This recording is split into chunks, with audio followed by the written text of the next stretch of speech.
क्षेत्र भ्रमण के दौरान शिक्षा सेवक / शिक्षा सेवक तालीमी मरकज के पद पर कार्यरत महिला शिक्षिकाओं के द्वारा जानकारी प्राप्त कराई गई है कि संविदा के आधार पर महादलित एवं अल्पसंख्यक वर्ग के लोग जो शिक्षा सेवक के पद पर कार्यरत हैं, इन लोगों को 2 दिनों का विशेष अवकाश से वंचित कर दिया गया है, जबकि पूर्व में इन शिक्षिकाओं को प्रत्येक माह 2 दिनों का विशेष अवकाश मिलता था। सरकार को इस संबंध में संविदा पर कार्यरत महिलाओं के प्रति समानता लानी चाहिए। अतः शिक्षा विभाग के अंतर्गत शिक्षा सेवक / शिक्षा सेवक तालीमी मरकज के पद पर कार्यरत महादलित एवं अल्पसंख्यक वर्ग की महिलाओं को प्रत्येक माह 2 दिनों का विशेष अवकाश देने हेतु सदन में स्पष्ट वक्तव्य की मांग करती हूँ। माननीय सदस्य doctor Sanjeev Kumar Singh.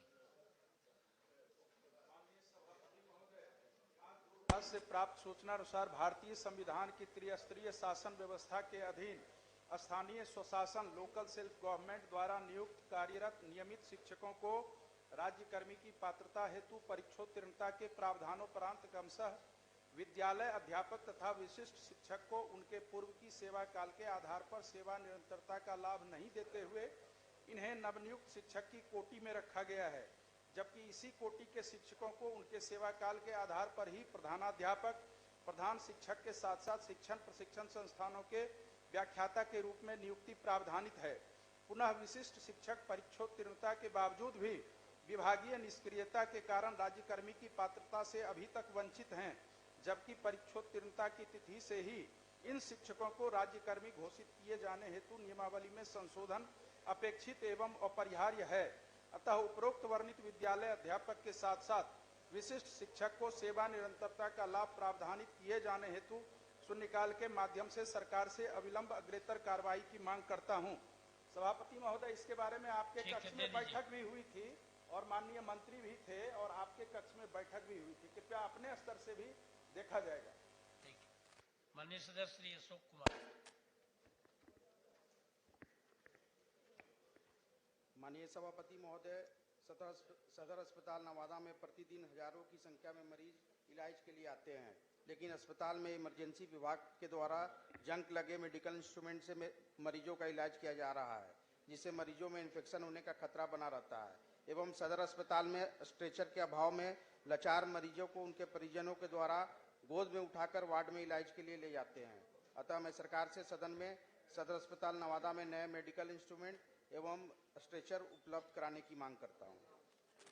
Professor doctor Virendra Narayan Yadav. आज दिनांक 27/11/24 को दूरभाष पर मिली सूचना के अनुसार बिहार के विश्वविद्यालयों में छात्र संघ का चुनाव होना विश्वविद्यालय अधिनियम के प्रावधान में है। लोकतांत्रिक प्रशिक्षण एवं मूल्यों की स्थापना में इसकी महती भूमिका रही है। पटना विश्वविद्यालय के सीनेट हॉल के समक्ष छात्रों द्वारा छात्र संघ चुनाव की मांग एवं छात्रावासों को खुलवाने संबंधी समस्याओं में वे धरना दे रहे हैं। सर, माननीय सभापति जी, पुलिस ने भी उनको मारा है, पीटा है, हस्तक्षेप किया है। ये बड़ा गंभीर मामला है, इस पर सरकार को कार्रवाई करनी चाहिए। ठीक। डॉक्टर अजय कुमार सिंह। माननीय सभापति महोदय, दूरभाष पर मिली जानकारी के अनुसार सुपौल जिले के मरोना प्रखंड के कोसी तटबंध के भीतर निवास करने वाले आमजन कोसी नदी पर पुल के निर्माण को लेकर बड़े आंदोलन की घोषणा की है। मरोना प्रखंड के घोघरिया पंचायत के मंगा सिहौल से सुपौल प्रखंड के बेरिया मंच के मध्य पुल के निर्माण से लगभग 10 पंचायत की 1 लाख की आबादी को सुविधा मिलेगी। अभी मरोना वासियों को लगभग 60 किलोमीटर की दूरी तय कर सुपौल मुख्यालय जाना पड़ता है। उपरोक्त स्थल पर पुल निर्माण से सुपौल जिला मुख्यालय की दूरी महज 10 किलोमीटर होगी। यह सुपौल जिला के मरोना प्रखंड के लिए विकास की दृष्टि से मील का पत्थर साबित होगी। अतः मैं इस मामले में सरकार से सदन में स्पष्ट वक्तव्य का मांग करता हूं। ठीक। सचिव महोदय, बिहार विधान परिषद की प्रक्रिया एवं कार्य संचालन नियमावली के नियम 157 के अनुसरण में मैं बिहार विधानसभा द्वारा दिनांक 26 नवंबर 2024 की बैठक में यथापारित एक बिहार माल और सेवा कर द्वितीय संशोधन विधेयक 2024 2. बेतिया राज की संपत्तियों को निहित करने वाला विधेयक 2024 की एक प्रति सदन की मेज पर रखता हूं। माननीय सदस्यगण, विधेयक पर संशोधन आज अपराह्न 1:45 बजे तक लिए जाएंगे। पांचवा, प्रभारी मंत्री। सभापति महोदय, मैं बिहार विधानमंडल नेता विरोधी दल संसदीय सचिव सचेतक और सदन नेता वेतन एवं भत्ते संशोधन नियमावली 2024 की एक प्रति सदन की मेज पर रखता हूं। फिर प्रभारी मंत्री बिहार राज्य प्रदूषण।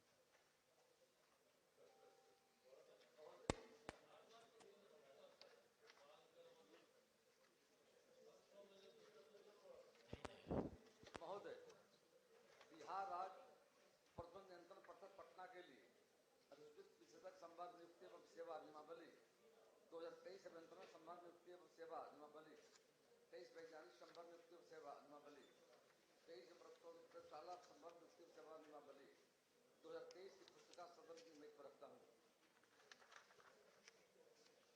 प्रभारी मंत्री बिहार राज्य पुल निर्माण निगम।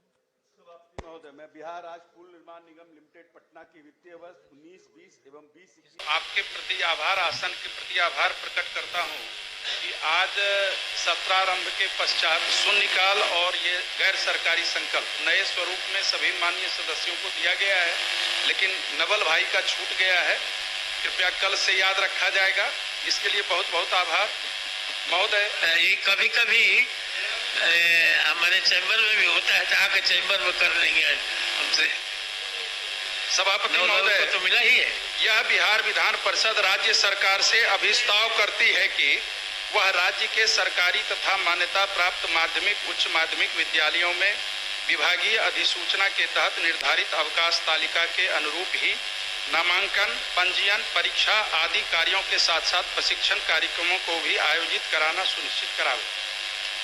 माननीय सभापति महोदय, इस संकल्प के लाने के पीछे उद्देश्य यही है, प्रशासकीय विभाग शिक्षा विभाग, लेकिन बिहार विद्यालय परीक्षा समिति द्वारा चाहे वो मासिक परीक्षा हो या वार्षिक परीक्षा हो या सेंटअप परीक्षा हो, विभाग द्वारा यूडाइस कोड का कार्य हो, पंजीयन कार्य हो, परीक्षा प्रपत्र भराने का कार्य हो, आए दिन लगभग 5-7 वर्षों से देखा जा रहा है विभागीय जो अधिसूचना है, जो निर्धारित अवकाश तालिका है, उसकी अनदेखी करके बिहार विद्यालय परीक्षा समिति भी और विभाग भी, एक बिहार शिक्षा परियोजना है, एक SCERT है, राज्य शिक्षा एवं शोध संस्थान शिक्षण प्रशिक्षण संस्थानों में छुट्टी में ही चलाती है। तो ये कहां का नियम है? एक तरफ प्रशासकीय विभाग छुट्टी निर्धारित करती है, दूसरी तरफ छुट्टी के दिन परीक्षा लिया जाता है। सामान्य प्रशासन का सभापति महोदय पत्र है बिहार सरकार का, मंत्री महोदय, जो कि अगर छुट्टी के दिन कोई भी कार्य किन्हीं से लिया जाएगा तो 1 दिन के बराबर वेतन दिया जाएगा। काहे नहीं क्षतिपूर्ति दिया जाता है?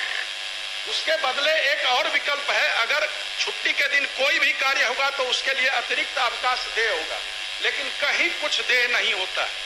पिछले साल ग्रीष्मावकाश की चोरी कर ली गई।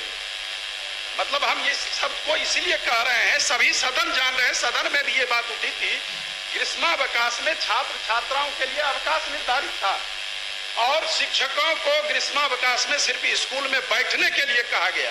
तो ये क्या क्या विभाग में हो रहा है? अभी भी मंत्री महोदय को हम धन्यवाद देते हैं, मुख्यमंत्री महोदय को भी धन्यवाद देते हैं, जो कि 10 से 4 बजे का जो समय था, जो दैनिक अवकाश था, जो विद्यालय संचालन का था, उसमें शनिवार को मंत्री महोदय छोड़ दिया गया है।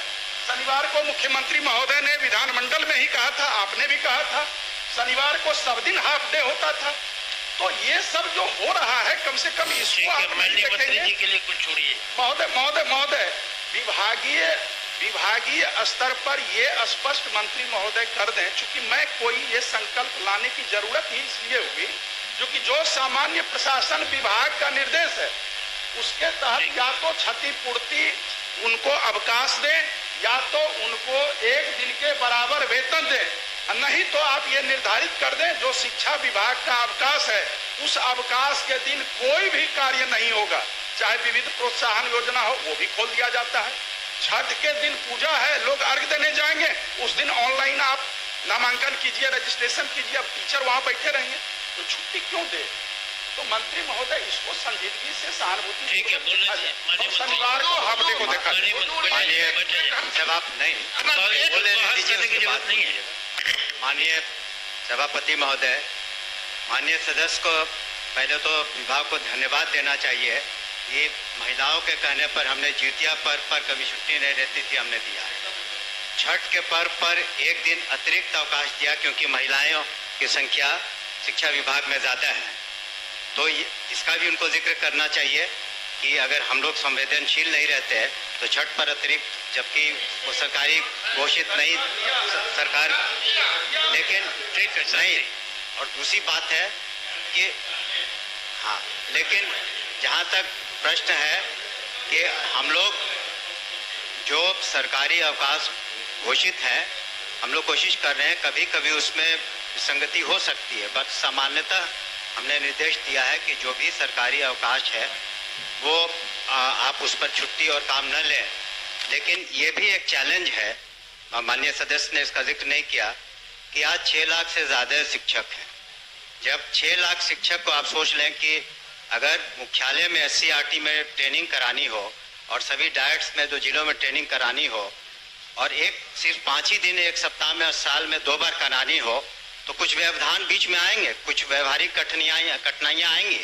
हम लोग नहीं चाहते हैं कि अब प्रशिक्षित टीचर जो हैं 6 लाख बच्चों को पढ़ाएं, तो इसमें कभी कभी व्यवहारिक कठिनाइयां आती हैं, उसको हम स्वीकार करते हैं। लेकिन सामान्यतः आपने देखा होगा, खुद स्वीकार भी करेंगे कि जहां तक शिक्षकों का प्रश्न है, चाहे यूनिवर्सिटीज हो चाहे स्कूल्स हो, जो भी शिकायतें थी हम लोगों ने उसको ओपन माइंड से सुना है और निराकरण करने की कोशिश की है। और जो गतिरोध था तरह तरह के, उसमें तो निश्चित रूप से कमी आई है। और हम लोग संवेदनशील हैं कि जो भी माननीय सदस्य लगातार हमसे मिलते रहे हैं, सभी माननीय सदस्य, और उनकी बातों पर हमने अमल भी किया है।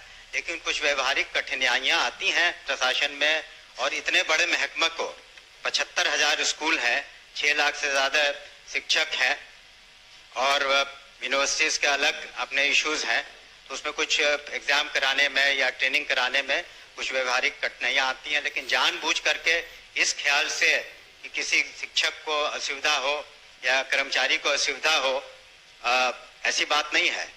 हम लोग उसका ख्याल रखते हैं और भविष्य में भी रखेंगे। इसलिए माननीय सदस्य से अनुरोध है कि अपना संकल्प वापस लें। कई मालिक बन जाते हैं वो संचालन करें, कई मालिक बन जाते हैं, कई महावत बन जाते हैं, इसके चलते कठिनाई हो रही है। और महोदय, कुछ तो अव्यवहारिक बात माननीय मंत्री ने कहा, कुछ प्रॉब्लम होता है महीने महीने परीक्षा, 7 दिन 6 दिन परीक्षा होता है तो 6 दिन ऐसे क्या क्लास, 7 दिन कॉपी दिखाता है तो 7 6 13, 5 गो छुट्टी होता है तो 13 आप 5 आप जोड़ लें महोदय, 18। तो इस तरह से, और कोई उस रिजल्ट का असेसमेंट नहीं है। महीने महीने एग्जाम हम ही लोगों के स्कूल में, सरकारी स्कूल में होता है, और उसका असेसमेंट करेंगे तो 0। आखिर किस उद्देश्य से आप परीक्षा लेते हैं? तो आप असेसमेंट कीजिए ना कि उससे कुछ फायदा हुआ है या घाटा हुआ है। आपके प्रश्न पत्र पहले से लीक रहते हैं, 4 दिन पहले भेज देते हैं, सब बच्चा को बताया जाता है। 3 दिन तक एक ही सब्जेक्ट के कॉपी को स्कूल अपना प्रतिष्ठा बचाने के लिए उसको लिखवाता है। तो इन सारे मुद्दों पर भी विचार करना चाहिए कि जो औचित्य नहीं, आप 3 महीना पढ़ लीजिए, आप 6 महीना पढ़ लीजिए, लेकिन आप परीक्षा का असेसमेंट कीजिए। आप असेसमेंट नहीं कर रहे हैं, सिर्फ कॉपी और क्वेश्चन लार्ज स्केल पर करोड़ों करोड़ में छपवा के और आप व्यवसाय करा रहे हैं, उससे बच्चों पर बोझ बढ़ रहा है और अव्यवहारिक काम भी हो रहे हैं। इस पर मैं कहना चाहूंगा माननीय सभापति महोदय कि ये जो पूर्व से चली आ रही जो व्यवस्था थी कि हर महीने की, उस पर हम लोग दिसंबर माह में निश्चित रूप से उस पर विचार कर रहे हैं कि क्या वो व्यवहारिक है कि नहीं। दूसरी बात ये भी है कि अनुश्रवण के दौरान हम लोगों ने ये भी कहा है डिस्ट्रिक्ट एजुकेशन ऑफिसर को, जिनको अभी तक जो बहुत सारे कंस्ट्रक्शन इत्यादि के कामों में थे, उससे उनको मुक्त कर दिया है हम लोगों ने। तो अब स्कूल्स की ग्रेडिंग भी हम लोग करना इसी वजह से चाहते हैं, इस ख्याल से नहीं कि कोई स्कूल अगर ग्रेडिंग में नीचे हो तो वहाँ पर किसी शिक्षक को हम लोग गलत व्यवहार करेंगे या कार्रवाई करेंगे। इसलिए हम लोग ग्रेडिंग करना चाहते हैं कि वैसे स्कूल जो अपने परफॉर्मेंस में थोड़े नीचे है उनको ऊपर कैसे लाया जाए। तो ये जो बात आपने परीक्षा की कही उसको व्यावहारिकता के दृष्टिकोण से हम लोगों ने देखा और दिसंबर में उस पर निश्चित रूप से एक निर्णय लेंगे। अब वापस लीजिए अपना संकल्प अब तो वापस एक ही लेना बात को बहुत है। चिंतक नहीं सर इसको लाए हैं तो संक्षिप्त भी होना चाहिए। निर्धारित है। मैं सर 33 दिनों का जो ईएल है वो भी पत्र निर्गत नहीं हुआ है। आपने ग्रीष्मावकाश की कटौती कर ली। दूसरी बात महोदय, बस सब बात आ गई। कंक्लूड सर, वो नहीं आई थी, बस कंक्लूड कर रहा हूँ। दूसरी बात, आप अतिरिक्त वेतन दें, अतिरिक्त अवकाश दें, ये आप सुनिश्चित करें। बस मेरा तो यही सवाल है और तो कोई सवाल नहीं है। न पूर्ण वेतन दिसंबर में सब कर रहे जो हैं। राज्य कर्मी का वेतन मान, न पूर्ण वेतन मान। माननीय मंत्री ने आपसे आग्रह किया है आपके इस वचन से, जो कि मैं इसको दिसंबर तक